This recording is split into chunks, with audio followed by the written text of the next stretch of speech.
another episode of the Otaku Crew podcast. I am your host today, Wiseman Lee, and I want to thank our listeners for tuning in to today's episode. We are now on episode 3, and I want to remind our audience that you can listen to us on most podcast platforms such as Spotify, Anchor, Google Podcasts, etc. And you can catch our episodes on our YouTube channel, also the Otaku Crew. Look for the microphone logo, and if you're there, be sure to subscribe to the channel. Leave a like and comment if you like the content and would like to support us. So for today's episode, I would like to introduce my panelists. Up first, we have our girl Andy, who is the most artistic of the group probably. How are you doing today, Andy? I'm doing great, thank you. All right, perfect. Thanks for being here. And lastly, we have Leifang, who's been the host for a couple of few episodes, and we decided to give him, a seat back, take a break. How you doing, Leifang? I'm pretty good, man. There's no such thing as taking a seat back. When you're the host once, you're the host for life. Well, I was like, let's give him a break because, we don't want him to get tired of the hosting abilities, and everything. But, in the end, we decided to take you because, unfortunately, we didn't have anyone else who will be on board for today's episode. So you're our last pick, I guess. Oh, I'm the last pick. Okay, at least. I mean, at Like one the point. kid, you're like the kid who gets picked last in this team sport. I was like, all right, I'll take you. It's the only one left. Well, at one point, you and me were discussing, like, yo, we gotta get more people on this. It's always the same three guys. I'm like, Yeah, yeah. it's about time we got some fresh new blood. So we're gonna Yeah, get it's some new gonna be faces. exactly, well, so to speak. Like nobody can really see our faces, but they can hear us at least. And so yeah, it was nice to have a change of guests. And don't worry, Tensa and Monado will be back in later future episodes. But for today, you got us. And so for today's episode, it's based on My Hero Academia anime. And so let me explain a brief synopsis of the show for those who don't know. The plot of the anime follows our main protagonist, Izuku Midoriya, who was born without a superpower, or what they call in the show a quirk, in a world where 90% of the population has a quirk, but he strives to become a superhero nonetheless. So he's then scouted by All Might, who is like Japan's number one hero that Izuku looks up to, and shares his quirk called One for All after recognizing that he has the potential of becoming a hero. And he also helps Izuku enlist in a prestigious high school for heroes in training. So I think that's a good brief synopsis. The way I would like to call it is Japan Sky High. I don't know how you all feel about that. Oh, I was No, gonna say that But Justice that's, League. both of them are pretty fair comparisons, honestly.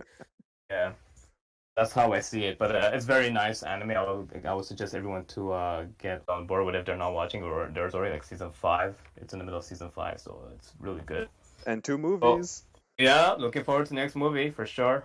So, for today's topic, we decided on other than Izuku Midoriya, who is more worthy, like who is more worthy for All Might's One for All quirk. Like who should All Might have scouted share his quirk and become his successor had he not met Izuku Midoriya? So, we're going to be giving our personal picks on who should get his quirk, and we'll be defending our quirk while we argue against each other why their picks are wrong or doesn't seem the correct fit.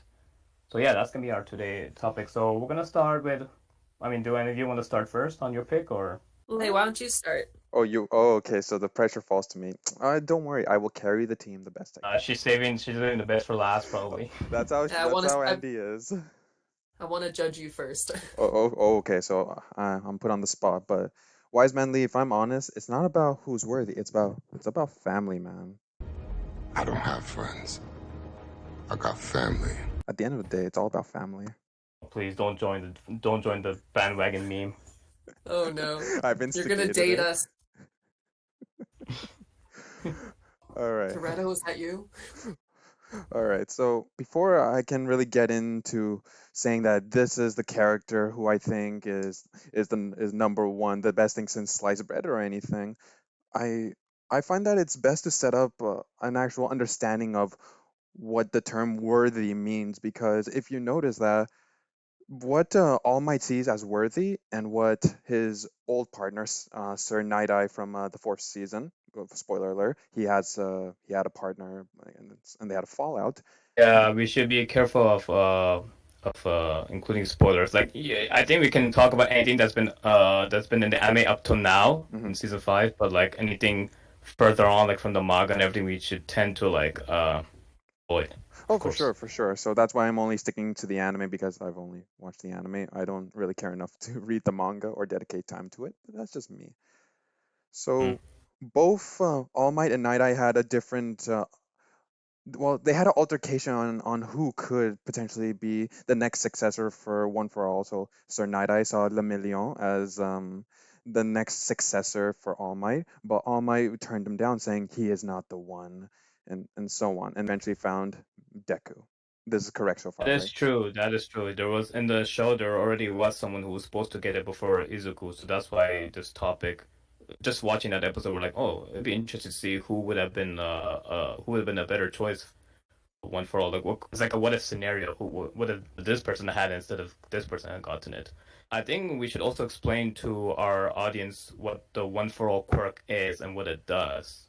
I think we should explain that. Do you want to give it a shot, Leifon, if you want to explain to them Oh briefly, my, or maybe Auntie? oh my God, I I can't could even define it. But Andy, you do it because there's too much with that one quirk.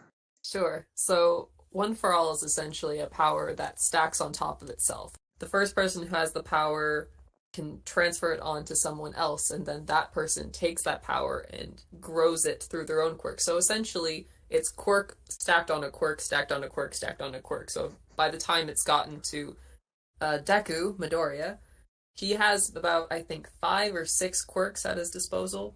Spoilers. We don't know what Sorry, those is that quirks spoilers? are, but it's okay. It was revealed in the show that people have access to other quirks, but Would yeah, you think essentially, revisit? I think it's pretty good. Like you said, it's a stockpiling quirk, and when All Might had transferred that to Izuku, the core powers of One for All, it was pretty much strength, great speed, because they were both fast, durability, and good stamina too. I would say is what the powers of One for All is essentially.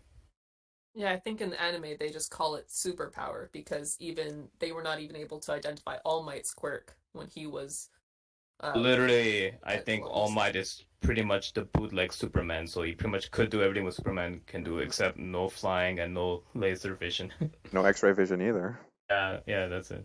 pretty much. Sorry, Leifon, you can continue. No, it's no problem, man. It's all right to interject. This is a discussion after all. Now, Yeah. as we have two different opinions on what is worthy, we really have to look at it from different perspectives and try to understand what is worthy. Like a definition of worthy is just like someone who has value.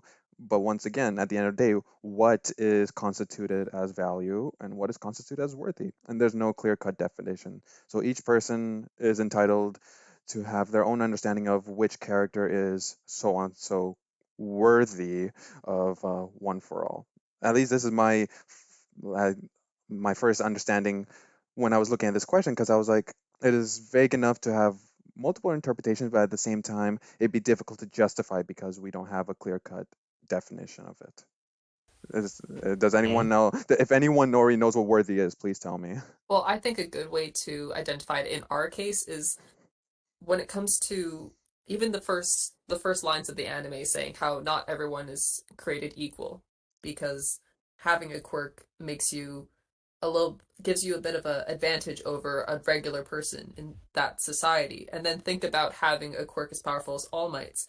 For my perspective, when it comes to worthy, it's just having great power and having the responsibility to use that power. So who's worthy enough to have that responsibility to use that great power wisely in the best way? With great power comes great big booty bitches. Is a good way to think about it. Not only that, it weighs heavy on the person who's obtaining the quirk, but it also weighs heavy on the person who's giving that quirk too. Can you imagine what All Might must be thinking? Like, oh, is he the right fit? Oh, can I really trust him with my power? What if he goes rogue, goes villain? Like, it weighs a heavy responsibility on the user itself that's giving it away. So, potentially the future that could be a mistake. Yeah, especially considering how like the whole society is already like in a lot of conflict already with I don't know, just whatever's going on in the anime, not to spoil anything. So, So, Leifon, do you have someone in mind as a pick? well, If that's the we take thing. into go on. Oh, sorry. My bad. That's the thing for Andy. You gave an opinion. You gave your sorry, not opinion. Oh my God. your understanding of what worthy is. Now, before I can really give away like who I think is worthy, there's a few things I have to set up to get to that. It's a little roundabout to get to it, but I'm going to try to condense it to the best of my ability. So bear with me. There is a tangent coming because, bachelor's degree in anime somewhat, so it is going to go a Right, little. calm down there, man. Like, come It's on. You Yeah. boasted about this already in the previous episodes. and We I will get consistently it. bring it up. Nobody cares. Just hope you don't put us to sleep by the time you're done. Well, no promises, but I do promise to bring it back, just so everyone here listening has an understanding of what I see as worthy. So the best representation of worthiness I found in the a mass of things I've read in my university career was, well, they're gonna make a look when I say this, but in the Bible, very specifically the Bible, because there are so many stories in there that challenge certain characters to prove their worthiness to themselves and as well to God, the other, in my mind.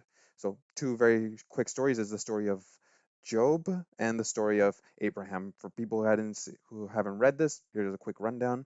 Job basically gets all of his stuff taken away. His land is taken away by God. His family is taken away by God. And he is tempted to multiple extremes to hate on God, basically saying, "Why did you curse me for this?" But nonetheless, regardless of whatever came, he never once said, "I hate God for doing this to me." He was steadfast in his belief in himself to persevere, as well as that there is almost like a light at the end of the tunnel. That was Job. And at the end, there was. He got everything back and in plus. Abraham, some different story. God said, "Sacrifice your son." He was about to do it. Angel stops him and says, "Wait, why were you about to do that? That was just a test." So see, unwavering belief in God as well as unwavering doubt in the self. Sorry, unwavering undoubt in the self. I correct myself. So for me, with these two particular stories, there's multiple to choose from, but these two very particularly, that worthiness comes from the belief in yourself as well as in the other. Now, if we look at it through that, if our understanding so far is with if worthiness is based on belief, then there are a multitude of characters to pick from who have a belief in themselves as well as belief in the other. The other, in this case, in terms of the anime, would be All Might, who is put on a pedestal as an omniscient character almost. So that is my tangent. I see I brought it back, Wiseman Lee. I told you I would bring it back without going too far. I mean, so far you turned into a religious class, but we're still listening. Let's see where you go from this. Well, kids, this is Bible studies. This is what you missed on every Sunday. So, if we rest on the idea that worthiness comes from belief, I've said this multiple times, I will keep saying it, then we can bring it down to a select few students in My Hero Academia. I'm focusing on the students at UA, not anyone else when they did the school competition in, I think, season 3. I'm not focusing on them, I'm focusing more on the UA students. Now, Andy, you're free to jump in at any point, but the difficult part in any anime series is that when you have multiple characters, like a vast majority, it is difficult to attribute them undergoing different encounters as well as giving them their life story and Yeah, exactly. experiences. And also, I would say that there's only a really core group of characters in the anime, especially early on in the anime, that have undergone some really important character development, while some other characters, we don't really know enough about them, or we don't, in fact, know what their mindset is, or when in doubt, or like what's their core beliefs, I guess, what you were saying. Exactly. So, I'm glad you say that there's a select few people because watching the anime, well, I haven't recently watched I didn't binge season 1 until season 5 to see which characters they are always talking about, but if I had to round it down, it's mostly Deku, Ida, Shoto, Karishima, and maybe Uravity and Sue, Otaku maybe also, yeah. you Yeah, yeah. Ochako. you left out Bakugo. Did you not say Bakugo, or did you say Katsuki? Because I Oh didn't no, hear that. no, I left him out because I was like, bro, you're not worthy. You're just stubborn. Get out here. Ooh, ooh, I But might fight you on that. Okay, fight me in right term, now. Fight me why I did not put them on my list. well, in terms of like character development, everything, he is quite essential though. He's one of the key characters in the show. characters, Yes. just key characters He's aside. I'm waiting, Andy. I'm waiting for you to fight me on this. Well, first I want to know who is do you have who's your top pick? Okay. Or would you like to hear mine first? And he's like, you took too long to choose a pick. I want to jump in and save. She wants to tear me out. She's like, okay. She's like, okay, I Well, see you, Leifon. well, I could go through some of them, but I'll leave Bakugo for last because I'm gonna leave out anything that happened in Hero Rising because Mm. that's a whole other story. Oh So yes, just you're based on the general of what we already know about the characters, right. I Okay. think some of my top picks would probably be Uraraka would be one that I would think about, knowing how even though when we first met her, her drive was uh, to create a nice life for her parents. Mhm. Usually people say like, oh, her drive is money, and people like to make a lot of jokes about that. But she still has a very strong heart, and she's not afraid to fight. She's not afraid to push the limits and actually keep going even when times get tough. Mhm. So she's a fighter. She's a go-getter, and I think I'd love to see her character get developed a lot more than it already has. I think a lot of the girls in My Hero Academia are a little slept on in some places, and they all deserve a little bit more attention, in my opinion. But Uraraka is one person I would put as a candidate. What do you think?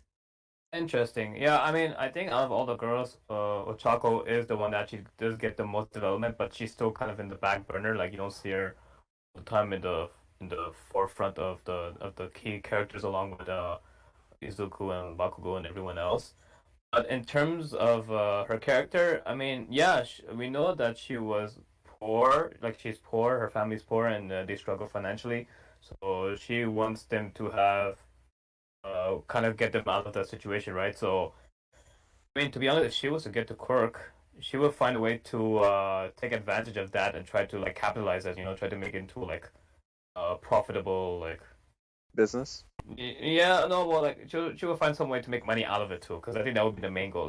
Like let's be real. If it was in this world, realistically speaking, she would find a way to like abuse that kind of responsibility and try to get them out of poverty and then into the rich, luscious life that she hoped for her parents. So that would be the priority over more than saving people, like Well, the standard hero. But that's how I see it.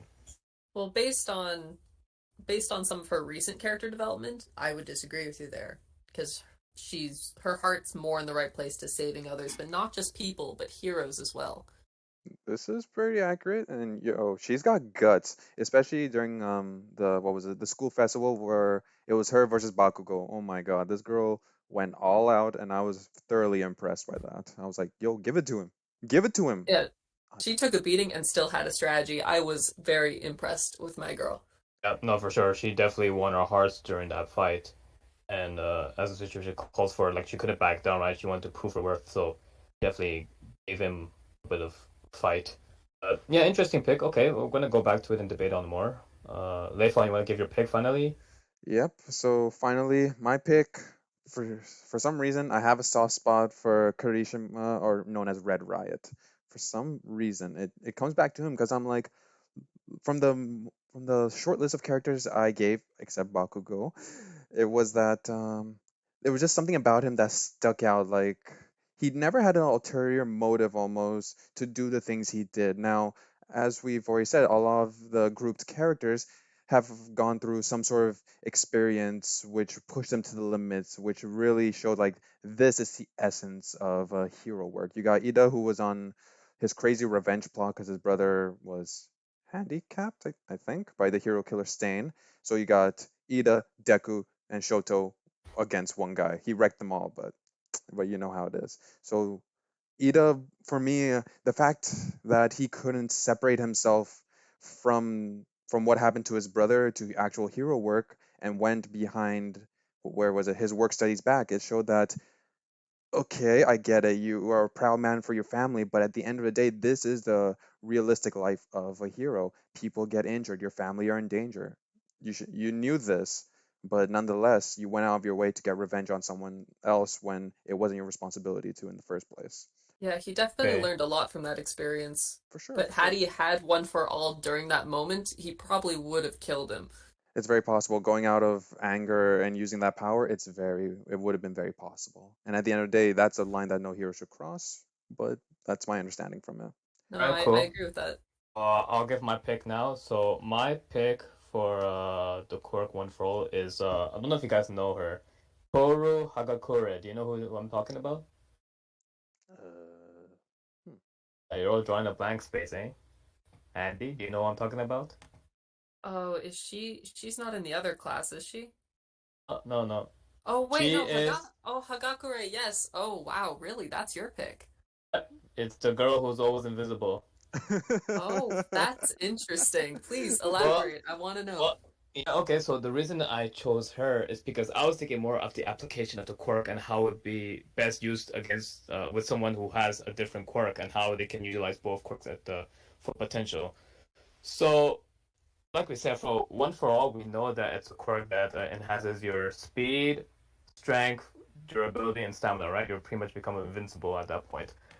Imagine if you had invisibility along with that. You know, literally, if any villain was to go against a person like that, they will not be able to fight because they wouldn't see that punch coming You didn't see that coming? to their face. Like her ability with the invisibility is that it's more of a reconnaissance, stealthy kind of move. Add more power on top of that, you are an unstoppable force. And the only way I can see like a villain stopping her would be if they have some sort of sensory quirk. That is actually pretty interesting. I would agree with you on that because the only big limitation to One for All is the mental game and the physical game that you have to keep up. And started to anyone who attends UA or anyone who actually got into UA is already pretty physically strong. Even I know I've heard videos and people talk about how on earth did Hagakure get into UA when she's only visible, but she has to be pretty strong in order to actually get in. So she probably has a bit of more physical capabilities than Midoriya did. So Well, yeah, kind of backing you up, maybe that could work. That would be a little overpowered if she could do that. yeah, well, here's the thing. You have to take up all aspects of heroes into account. So it's not just about fighting.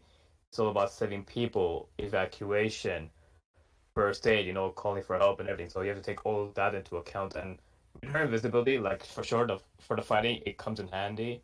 For other aspects, I guess her invisibility wouldn't be that great, but like you It all comes can, down to her heart, like, or her yeah, mental game, because we don't know enough about her character to know if she'd be able to mentally handle the yeah. responsibility of it. That's probably one reason why you guys can't really fight against me because she really has not had that many character development. Like she's been even more in the back burner than the other girls, and she's always there for like comedic relief. But I'm like, this girl, she has potential, it's just we haven't seen it yet. I'm curious to see how you're all gonna argue against me. Leifon, would you like to take a crack at it? You can go I can first. take a I need to think this through. I can take a crack at Leif on a bit too, because he chose Kirishima, right? So Kirishima has good defense, right?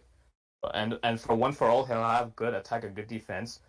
The thing is, that good defense is still penetrable. Like he's already been taken down at stronger attacks. Not only that, there's already someone in UA who has better defense than him. His counterpart, who's the steel guy, I forget his name though, who's Oh, in the other Tetsu, class Tetsu, one. Tetsu, Tetsu. Tetsu. Yeah, I'm like, yo, even Tetsu, who apparently he has better defense, and took him down too. So in the end, Kirishima's defense it's okay, but it's not the greatest. So all Might was scouting and looking at between these two, you probably go more towards Tetsu because then All Might would know it's like, okay, so he has better defense than that guy, and if I give him that, his offense ability goes up for sure too. Well, Well, actually, oh, oh, sorry. I was also gonna, not to also bash on you, Leifon, but I think Kirishima's very grounded. He's a very strong, heavy hitter. And a lot of what we've seen from One for All and how it's could be used, I find it's used better when there's a lot more flexibility involved, when there's a lot more skill, a lot more gymnastics. Kirishima does not seem to be that type of hero to really unify a lot of that type of quick movements. He's more of the really strong, grounded, stay in a very like a rock, basically. Same thing with Tetsu Tetsu. And But we've seen multiple times in the show where he was taken down, even though his defense were up. Like he went like crazy, like defense, like his skin, like his ability is skin hardening, right? So he like had great skin hardening, but even then he got taken down. Like when they were doing when they were going to what's the guy's name? When they were going to save Eri-chan, Oh, from the Overhaul. mansion. Yeah, exactly. Overhaul. And then him and Fat Gum were trying to go against those two who also had good attack and defense, but Kirishima was pretty much down for most of the fight. Like, Well, in all fairness, at that time, that when that fight did happen, he was going against a very big, heavy hitter in that regard. And I get it that he is basically the tank, Andy. I get where you're coming from when you're saying he's more of like he's the Rock, he's the tank in this. And even yeah, when he's built to take hits, but like at one point he just has a limit. Whereas Tetsu he literally took on Todoroki one-on-one in the when they were in the Class 1A versus Class 1B, and surprisingly Tetsu overtook Todoroki, which was very surprising. So that's why I'm just comparing them both, and I'm like, okay, well, there's a better defense. Tetsu takes the cake. well, in terms of that, but you're comparing something that happened in the fourth season to something that happened in the fifth season. True. It is development, but interesting enough, Kirishima in the fifth season when they were in the Class 1A versus Class 1B, Yeah. wasn't he put in jail right away, like early on? They went for the tough one, yeah, it's because they didn't want him to use Red Right Unbreakable, that one power that Yeah. spontaneously came when he was getting They were hit. right to do that, but you see, even he couldn't defend himself, and he was captured and thrown to jail right away. So that tells me, like, yo, he has a lot of work ahead if he wants to up his quirk first and then get one for all if he was given the opportunity. I give yeah, you that's a that. good thing to think about. And the thing about Uraka for you, Andy, is that her quirk float makes herself float and everyone else float, right? Yes. It's hard to say this, but without trying to go into spoilers, like there are 6 other quirks to be unlocked, and her quirk with one of the other quirks will just kind of overlap because almost the same thing. I don't want to give too much away, but like it'd No, be that's fair, useless in that's the end. fair. It'd be useless in the end because she wouldn't rely on her quirk anymore. She'd just be using one for all other utility quirks. At the moment, we know that Black Whip has been unlocked. Yes. So we can all imagine that for our picks, like they can use Black Whip, so maybe you can think of that, how they can utilize that incorporate that in their hero training and everything. So if my girl Toru can use Black Whip and has super strength, super speed, and all that, my goodness, yeah, I think unstoppable.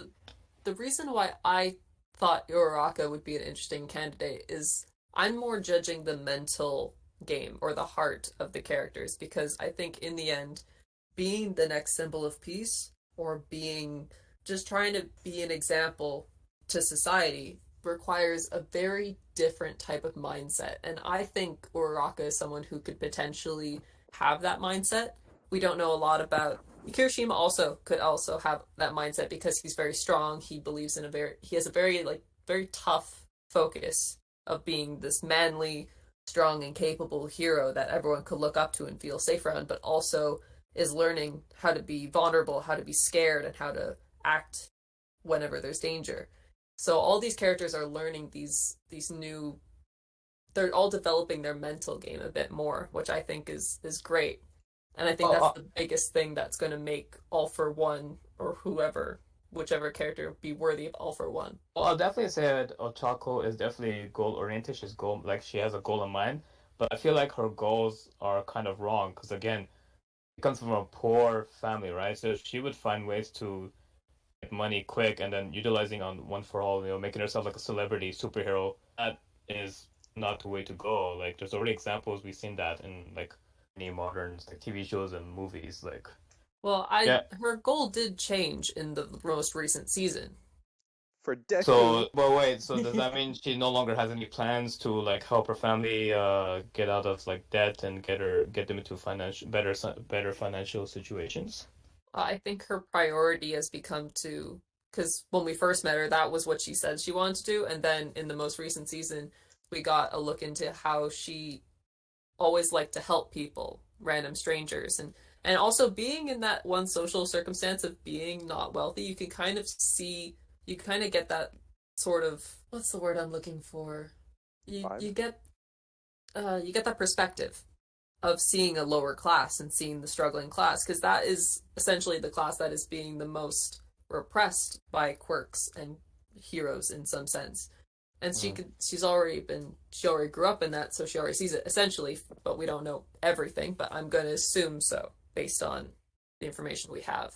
And in the most recent season, her new focus became the who saves the heroes when they need help. So she wants to not only save and help random strangers, but she also has shifted her focus to also being able to help and support other heroes who need it. Example, Deku, of course. That's because she got a crush on Deku. I want to see her try to save other people, but so far it's only been him. Like she's been saving. Like, man, 緑谷伊豆ならって考えたろ？君彼のこと好きなの？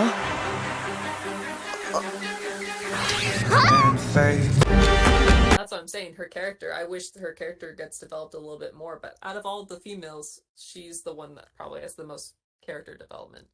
yeah. Her and what's it called? Momo Momo Yaoyorozu. Yorozu, yeah. Definitely got a lot too.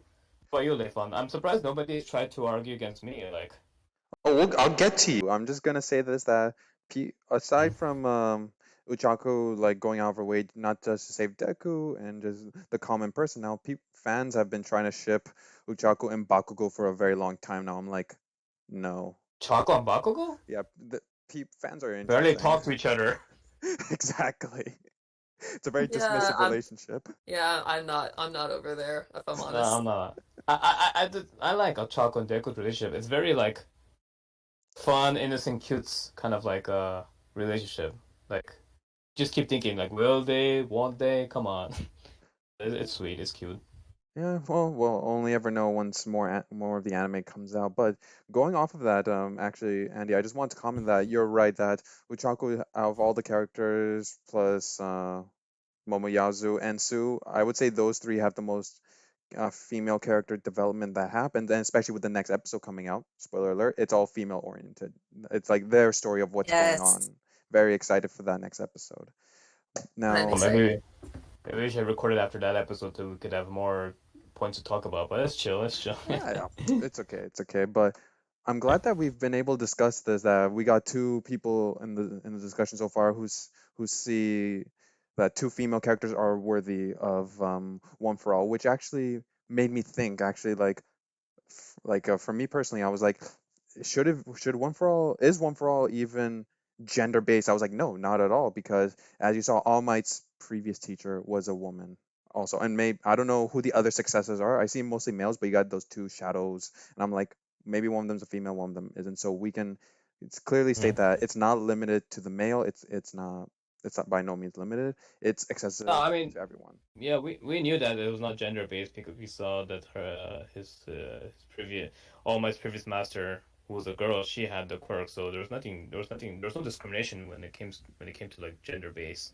Well, that's the thing. That's thankfully we never encountered that, but I'm sure people have always thought that the one who's always worthy is the male. At least I've encountered this where, well, surprisingly, I've encountered this in some forums where it's like, who would be the next successor for One for All? Like, fans like to come up with so much interesting stories, like, what was it? What if Night Eye was a successor or stuff like that? It's very convoluted. Oh, he would have an interesting candidate.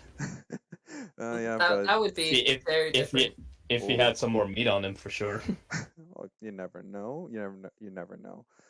Well, I like the discussions where people say, what if Deku never got One for All in the first place, but was still in the story, like he went to the support course, or what if the story was just of him being a hero in UA, but without a quirk and learning and developing without that. I think that would have been a very interesting side of the story. Having to hide his ability, having to hide that he has no abilities. Typical. That's very typical. So he'd be like King from One Punch Man. Oh, basically. Yeah, it's like just a normal guy, has no abilities, but somehow gets all the credit of the hero work because he was at the right time. That would be funny. That would definitely be funny. But I'm really surprised that no one really brought Bakugo to the table, because that's the biggest argument that I hear is people like, what if Bakugo had One for All in the end? Okay, well, first of all, I don't think he'd be a good choice because he definitely had an attitude problem in the beginning of the show. Getting better, but he's too much of a hothead. What did you say? I'll kick your ass! You're gonna regret the day you applied to this school, you loser! So he can't really make rash decisions. Like him, it's always like, you know, fight, kill, murder. So All Might would just be like, okay, bro, you're a bit too much extreme. I'm gonna have to move on to someone else. Like, everything he does goes against his chances of getting it. Yeah, season 1 Bakugo, I think, is definitely would definitely not be a good candidate. But part of me wonders if he went through the same character development as he's doing now. By the time we're getting to season 5, which is a lot more tamer, a lot more focused, and a lot more team oriented, would he be more worthy then if he went through that same character development? Because I think he has the strength to do it, he has the mindset to do it. If only he wasn't crushed by expectations growing up, I think he would have been a pretty good good candidate for it. Would Bakugo be your second choice? Yes, absolutely.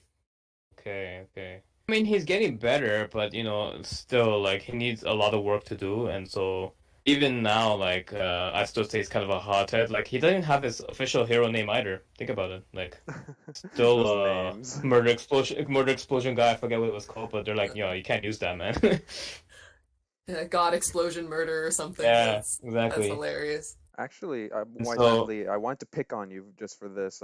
Maybe I'm wrong here, but your choice of the possible successor of One for All, I don't think she has control of her powers because she never turns it off. It's always on, so that hints at it that she doesn't have full control. Well, no, here you can still pick her apart because she's still wearing clothing, right? True. So you can tell that's her. I mean, actually, we don't even know if it can turn on and off. Maybe, who knows? Maybe when she goes to bed, it turns off, and then we get to see her appearance, but we don't know. But let's assume it's always on. Okay, I'll give you that. So, she's all wearing clothing, right? So, because of that, the enemy will be able to spot her still, because they're like, oh, wait, that's her. She's coming to get me. So, though I thought about it, and the best way around that is if the same girl who made Izuku's gear, same girl, if she was, I forget her name, but if she was to like make gear for Toru, that she and her clothes would become invisible, then it's perfect, because then she could turn that on and off whenever she wants to be seen or not. Yeah, do you guys remember? They could do that. Do you guys remember the girl who? Her, but not. She's the same girl that Lita fought against in the tournament, and then she made the gears for all the other Class 1A. Yeah, Hatsume. Hatsume, thank you. Man, there's too many characters in this show. I just don't remember names sometimes. That's fair. Hatsume, yes. She would be more of the tech gear person, and she could help Toru make the gear for her that she needs, so that she and her clothes can become invisible and just turn on and off whenever she wants. Yeah, that definitely could happen. I mean, they did the same thing basically with Mirio's uniform, making it out of his hair. Could do the same thing with Kagakure. Wait, Mirios? Who the hell's Mirios? Mirio. Sorry, did I say? Million. The Million. Okay. Million. You only know him by his hero name? Yeah. Mirio, our golden retriever boy. This is true. Do you have anything else against me, man? Just the fact she can't control power. If we're going based on that, I don't know how well she would be suited to controlling One for All. But again, define control. Like I said, if it's always on, like the only way to get around enemies is if you turn yourself completely invisible. Because that's the thing. That's the only flaw or drawback that she has, is that everything she wears she'll be seen. Like you always know it's her because she has like gloves on and shoes on, right? Yep. Get gear that turns that invisible, boom, and you're in business. If her invisibility is a mutation quirk, then it can't get turned off. Like, for example, Aizawa cannot erase it if it's a mutation quirk. I don't know how it's defined, but I think it's similar to that. I would love to see Aizawa use his power, so then maybe she will turn. No. She will turn. No, I'm pretty sure she's fully clothed under. Actually, no, she probably isn't. Yo, does that mean she's not clothed underneath? Nope. If she's in her hero costume, she's not clothed. Oh. Yeah, sure. No, she's wearing a costume. Because we still see like some clothes on. Yeah. Yeah, she's wearing a uniform. It's fine. Aizawa turned that off. Oh my goodness. Oh no! Fanboys everywhere would be so happy. They'd be like, "Oh my goodness, the fan service." It's a lawsuit waiting to happen. I love what the Yeah. creator did. He's like, oh, invisible one. I'm just gonna give her some clothes. There. Next character, please. Oh, this one has multiple eyes and arms. Okay, let's get real creative with this one. Yeah, some powers are weird for sure. So, what else? What else was there to touch upon in this? I'm just thinking. So, okay, we got Uchako, we got the Oh, invisible. yeah, I pretty much argued against your picks, guys, on why I think it's not the right pick. Yeah, I argued And, against yours earlier. I still Wait, think Kirishima is worthy. For me, I see the potential in him because he didn't put All Might on a pedestal. He put another hero instead, and I was like, yo, that's mature, man. Not to follow the But All Might masses. wouldn't care if you're not putting him on a pedestal. True. I give you that he wouldn't care, but it's about the character who they identify as like their source of inspiration. A lot of everyone followed All Might. The way you're both tackling this is like, okay, you're trying to go like, um, who has the right heart of the hero, right? Because that's what Deku did. That's how he won All Might over. Because he tried to save Bakugo, even though he had no powers, and he just rushed in because that's what a hero would do, save someone. Ochako, she does that, but knowing that she has powers, she knows she's saved. Like she has not been dealt with like a dire situation where she had to save that person. It meant like life or death. And for Kirishima, like yeah, he looked up to another hero, but I haven't seen the situation where like he really tried to save someone who was also in like a for life situation. So There was whereas me, that. I was thinking more of the application process on whose quirk would be even better matched with one for all quirk and like be the ultimate hero. Well, we could say the same thing about Hagakure, but both Ochako and Kirishima were at the Chisakiya Saikai raid, and they had to save some people. They had to deal with some crazy stuff. And very early on, they had to fight the no. Well, they didn't fight the Nomu, but they got the first-hand look at. Oh my God, that's a Nomu, and that's the League of Villains. They were there to see it all, while Uchako and everyone were busy evacuating others. They stuck around for the fight. Well, wait, did they stick around, or were they just like sort of stuck in it? I can't recall. I don't recall either. This is Well, like they the all did a very lot first of fighting. episode. Yeah. Exactly. So, but fine. If we are putting into the question of application of one for all, we're saying that Kirishima, his defense, even though it is so high, it is vulnerable to a degree. Now, since we only know some application of one for all, we got the super strength and you got the black whip. As long as we don't know the other six quirks that are supposed to manifest, which is complete BS in my opinion, we can't really dismiss anyone from being worthy because what if the next quirk is, oh no, diamond skin for all we know?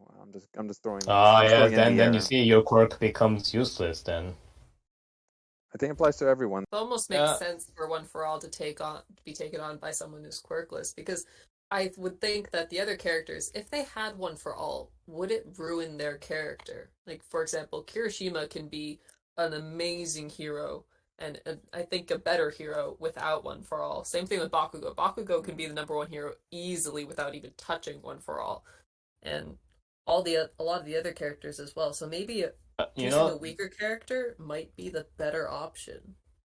it's not entirely you. It's up to the people who the hero serves. They decide who's like the number one hero, right? So from when All Might had to retire, Endeavor was stepped up, and so many people were against him because they're like, okay, well, he's not the typical hero that we are, that we like, that we are attracted to. So people were very uneasy when he became number one. So sure, maybe sometimes the strongest person might not have the audience appeal on who's number one hero, but me, I don't know. It's interesting, yeah. It's a big spot that All Might leaves with being the symbol of peace, and then not everyone could take up that position the same way he did, because he was not only a symbol of peace, but he became a symbol of fear for villains. It's a very strange position he put the world in. That is true, yes. Very accurate. And Have any other, you guys? Yeah, sorry, go on. Oh, and he was a physical symbol of peace versus your invisible girl. who we can't see. Just saying. I mean, True. I mean, like, what's her hero name? I forget her hero name. Invisigirl? Oh my god, I can't It's Is it Invisible girl? Girl, isn't it? Oh. It's just Okay. Invisible Girl. Okay. Yeah. Well, I mean, okay, fine. Okay, you guys got me there. There might not be a face to associate that symbol of peace, but at least the name will be well known. It'll Go just be down hit. gloves. Yeah, I mean, if they want to make a statue of her, yeah, good luck. Not a great plan. But like, There is a figurine of her. What? is there? There is. They actually made a figurine of Hagakure, and it's just gloves and shoes. Okay. How is it holding? Is it like suspended in air, or like? It's Anyway. a little stick that's clear stick that holds them. It looks ridiculous. Okay. I wanna. Oh yeah, no, you're right. There'll be no way to associate the face with the symbol of peace, but like the name, just the name itself would like be enough, I think, just so that people know, like every time they hear her name, they would always have that good feeling of hope and everything. And when the villains would hear her name, they're like, "Oh shit, I'm in big trouble." You'll never you don't see know where me she is. coming. And you'll never see me coming. Zaggy, you'll never see me coming. Oh, that just sounds terrifying. Imagine that was a villain. Oh no. Well, what if a villain had one for all? Imagine that. But that would never happen, man. Walmart giving his quirk away like that to a villain. But that's what I said in the beginning. Like, what if it bears a great responsibility on All Might to give it? Because if in the future that person goes rogue or turns villain, then my goodness, regret it. Man, I'm so You happy got- you guys don't read the manga. Oh no. I actually read. I'm ahead, but I'm trying to like avoid the spoilers. So like we said, you know, the 6 quirks that are to be awakened. From our picks, it doesn't overlap with anyone except for Ochako. That's why I was like, I don't want to give too much away, but like one of the quirks will kind of like make her quirk kind of useless, but you know. Yeah, I'm not ahead. I just know things, but that's fair. That's fair. It just sounds so funny. Heck, the at least you can still make other people float. That will come in handy. So application wise, you know, one for all could be good for like rescue operations and saving people and like that. Yeah, I guess the core thing of a hero should be to save people rather than to fight villains. It's mostly a second thing. You have to save someone first before attacking. You have to know when and where to fight. Like the situation has to call for it. Need it. Self-sacrifice. Exactly. Just saying, self-sacrifice. That's what makes a hero, according to All Might in the dub. Yep, yeah, you're right. Yeah, and Kirishima, you know, he did put his life in the line against Fat Gum because he gave him that chance to counter against those villains. So yeah, okay. And the Good guy with point. the But then muscle again, his knives. defense, like I said, his defense is the worst. He needs to improve on that My boy will get there. eventually. Yeah. You guys have any last points before we wrap up? No, I got nothing. No, I think we made good time, or I think we have enough. Perfect. All right. So thank everyone for tuning in to today's episode on episode 3. Like I said, be sure to follow us on the podcast platforms and make sure to subscribe to our channel, the Otaku Crew. And we'll see you guys again in the next episode. Here.